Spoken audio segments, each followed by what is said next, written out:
Hello and welcome. I'm Ijoma Onyato. Tonight, as anxiety mounts over insecurity across the country, the President of the Senate says it's time for convocation of a robust security summit to address the increasing threats.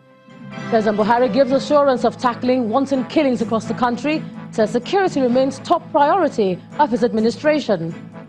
12 bodies rescued at the site of collapsed building in Jos, the Plateau State capital, as emergency workers end operations.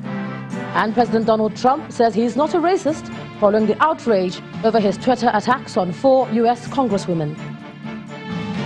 On business news tonight, Christine Lagarde resigns as Managing Director of the International Monetary Fund following her nomination for President of the European Central Bank. And in sports news tonight, Cameroon Sports Minister orders sacking of Clarence Seedorf as Indomitable Lions manager after a dismal showing at the Africa Cup of Nations.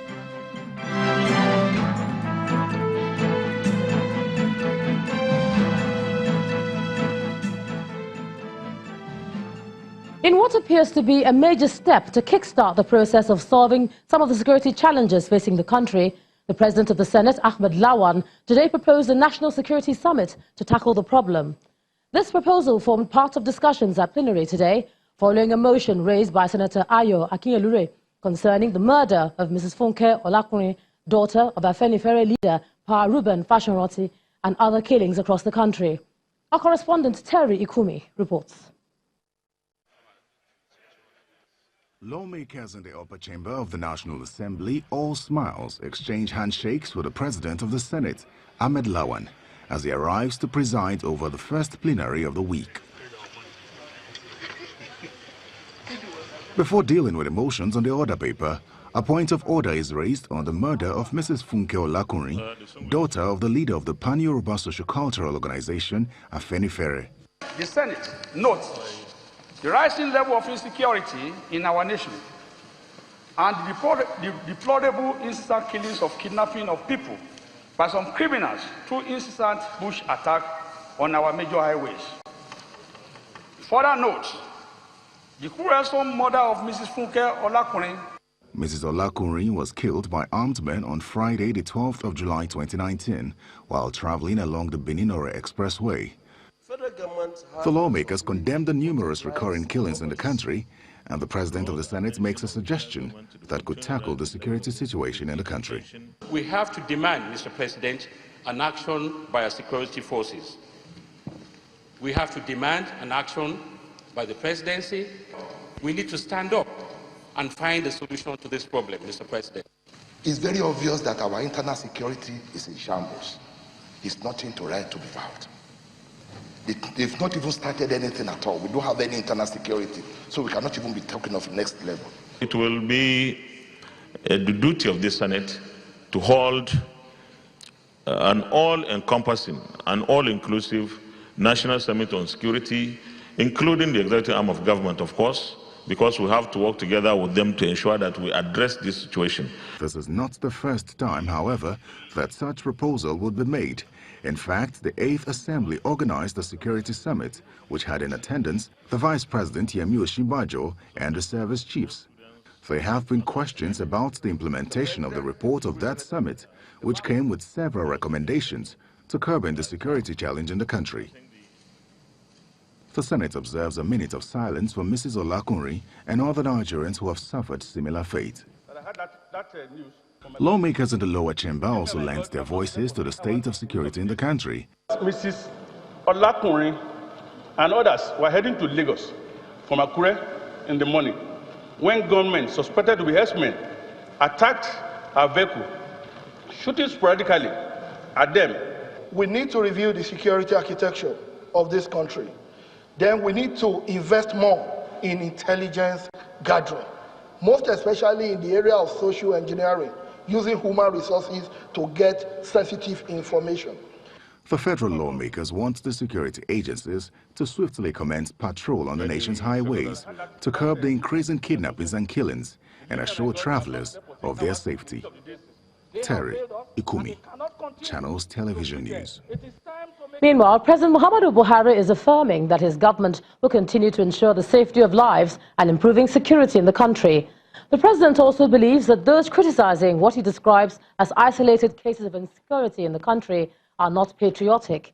He explains that there are new challenges of banditry and kidnapping around the globe, and Nigeria has made significant progress in fighting the scourge. He was speaking to the national executives of the Buhari Campaign Organization at the State House in Abuja. Our correspondent Gloria Umezoke reports. President Muhammadu Buhari meet members of the Buhari Campaign Organization for the first time at the State House since his re-election. Responding to criticisms that have trailed the nation's security situation, the president accused those politicizing the incidents as unpatriotic. We acknowledge there are also new and emerging challenges of kidnapping and banditry. Those who politicize the isolated instance of insecurity are not patriotic Nigerians. I am confident that this administration's use all the resources at its disposal to protect the lives and properties of all Nigerians, and not just prominent Nigerians or those who make headlines. Progress made in the economy and the fight against corruption is one feat the president vows to consolidate. We will continue to be tough on the cancer of corruption. We remain committed to lifting 100 million Nigerians out of poverty in 10 years. The president spoke more on security when he received principal officers from the Nigerian Medical Association. According to him, in a statement afterwards, security tops the list of priorities and successes recorded in degrading terrorists in the northeast and will be extended to various parts of the country.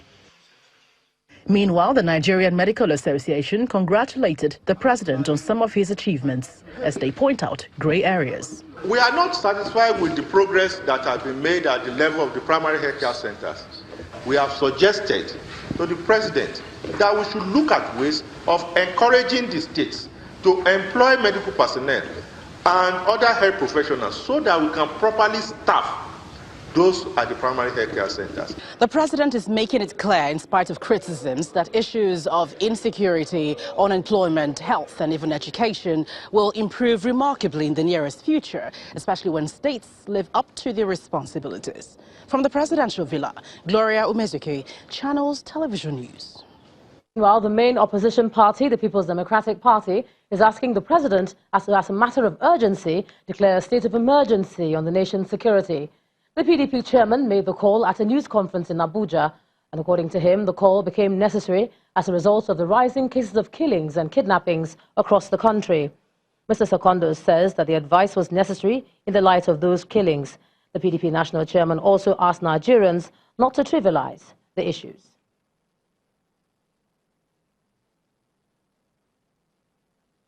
And staying with the rising concerns of the state of security in the country, the former president, Goodluck Jonathan, is calling on the federal government to create a separate agency that will handle the security challenges in the country, which he believes have reached an alarming rate. The former president mentioned this when he paid a condolence visit to the home of the Afenifere leader, Pa Ruben Fashion-Roti, over the death of his daughter, Mrs. Funke Olakunrin, who was killed by armed men last Friday. Dr. Jonathan describes Mrs. Olakunrin's death as painful and calls for collaboration between the federal and state governments to address the incessant killings.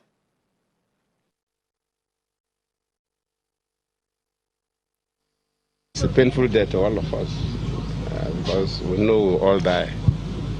Death does not also respect age, but the circumstances of death matter so much. This particular case is quite a painful incident. Regarding what you asked me specifically, you see, every generation of human beings faces problems. And that generation must find ways of solving that problem. Every government faces some unique problems. The insecurity has been with us. I remember that minute after the Civil War, when I believe some of you were not born, that's the first time we experienced armed robbery from Lagos. From armed robbery, graduated to kidnapping. The first major kidnapping I describe as commercial kidnapping because of money exchange hands. I think happened 2006 when I was already a governor of Bayelsa State. From that commercial kidnapping, I've moved to terrorism in the north, and now some kind of terrorist attacks all over the country. Because when people just come out on the road and spray bullets on innocent people, that's terror attack. You have no reason to attack somebody you don't even know. That's terrorism. To legal matters now, the counsel to President Muhammadu Buhari and the All Progressives Congress have presented a video clip before the Presidential Election Tribunal to debunk claims of an electronic transmission of results by the Independent National Electoral Commission. At the resumed hearing of the petition filed by former Vice President Atiku Abubakar and the People's Democratic Party today, the respondents argue that the electoral body had identified blind spots in the country, which makes it impossible for results to be transmitted electronically from all parts of the country. The People's Democratic Party had at the last hearing provided video evidence to prove its case that INEC deviated from its promise to transmit results electronically through the use of the card readers. The atmosphere in the courtroom is a little calm as counsel to the petitioners and the respondents await the commencement of hearing in the petition filed by Mr. Atiku Abubakar challenging the election of President Muhammadu Buhari. With the arrival of the five-man panel of the tribunal, counsel to President Buhari and the All Progressive Congress Dr. Alex Izinyo and Mr. Akinolu Jimi submit a video clip to disprove the petitioner's claim that INEC promised an electronic transmission of results. This is followed by the argument over the nationality of the petitioner, Mr. Atiku Abubakar. The petitioners, led by Mr. Chris Uche, called 9 witnesses, including a retired ambassador to Romania, who testified that Mr. Atiku Abubakar was born on the 25th of November, 1946, in Jada, Adamawa State.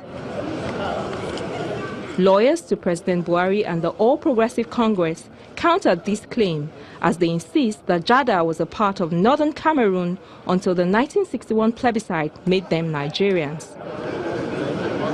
Having presented their arguments for and against the nationality of Mr. Atiku Abubakar, the petitioners proceed to call other witnesses who allege that the presidential election was marred by massive thumb printing, voter intimidation, and cancellation of results by INEC with the collusion of agents of the All Progressives Congress. Again, the respondents disagree with the claim of the witnesses on the ground that most of the witnesses were either polling unit, ward or local government agents of the People's Democratic Party, signed the result sheets of the election they are trying to discredit. One of the petitioners' counsel expresses optimism that they will prove their case beyond reasonable doubt. There is no cause for any anxiety at all. Today alone, we called 9 witnesses. Apart from that, the video they brought, which to us was of no moment, of no evidential value, was also played. And we also, the whole world saw that there was nothing in it to cancel the issue of e-collation and e-transfer or transference of voting to a central server. Hearing of the petition continues on Wednesday, the 17th of July, as the petitioner seeks to call more witnesses. A bit more information on our lead story talking about security in the country. Well, the opposition People's Democratic Party have held a press conference and they want the president to, as a matter of urgency, declare a national emergency in the security sector. Now let's listen in and see what their requests are. The PDP wholeheartedly associates itself with the position of these patriotic Nigerians and urge President Buhari to respond appropriately and timely by declaring state of emergency on security in the country and go further urgently to address the issue raised in Obasanjo's letter. As the national chairman of the main opposition party, I cannot agree less with the former president when he said, among other things, I quote, The main issue, if I may dare say, is poor management or mismanagement of diversity, which, on the other hand, is one of our greatest and most important assets. The level of bloodletting occasioned by the barrage of criminalities across the country can only be happening in a country without government. In part two, after the break, as protests continue over the killing of Nigerian lady Elizabeth Nwubisi-Chukwu in South Africa, the country's High Commissioner to Nigeria says investigations are on to unravel the truth about the incident. That's in a moment. Please stay with us.